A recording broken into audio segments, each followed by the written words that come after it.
Da feira.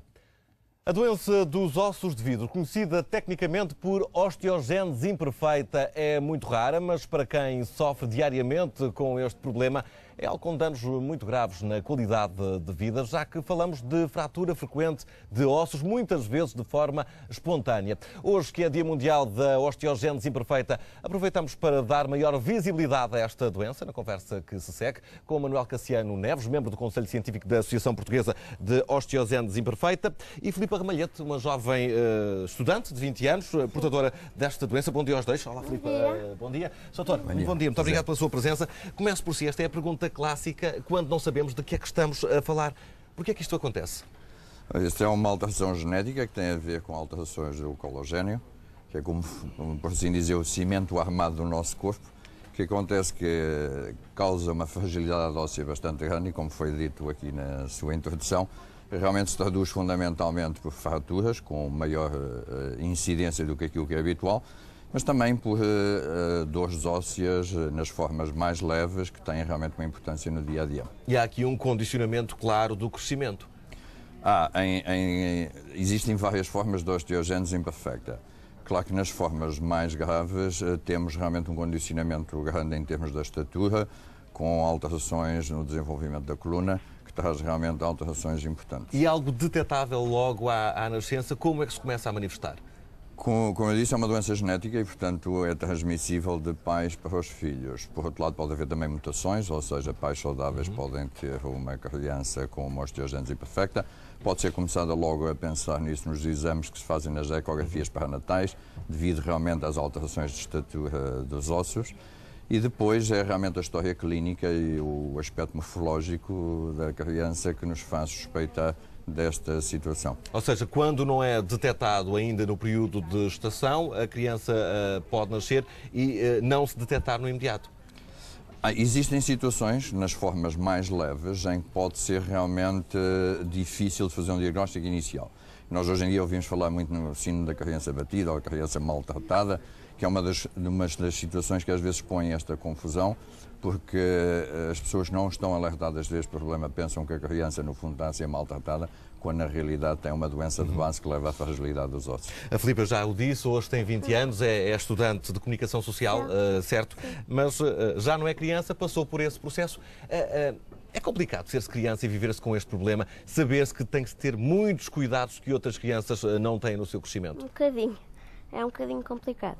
No meu caso não foi tão complicado, porque a minha família ajudou-me muito.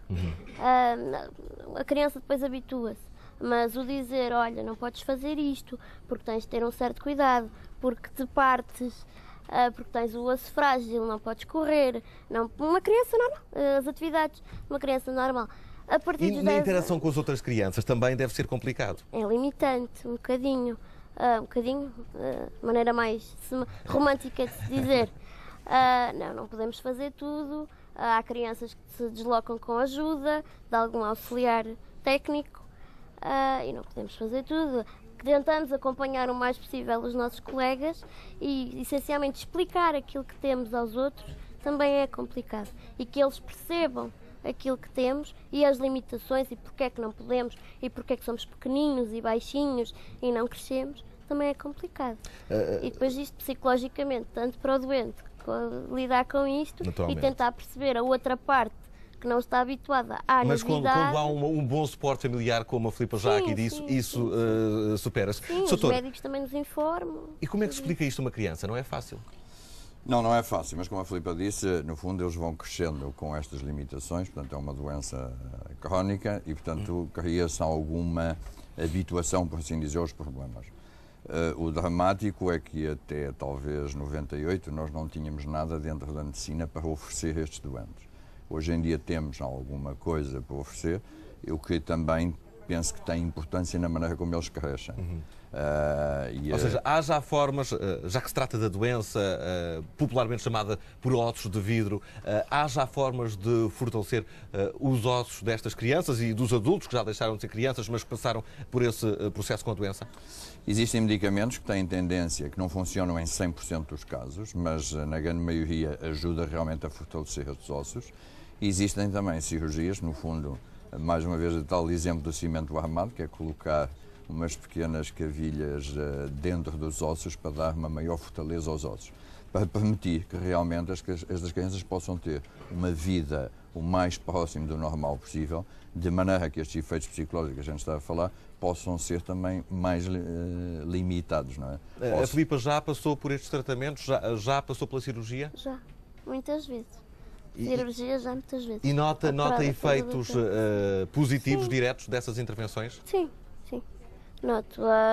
A intervenção que eu já fiz foi meter cavilhas nos ossos, para quando o osso se parte, ao roçar um no outro, a metade que se parte, não doer tanto.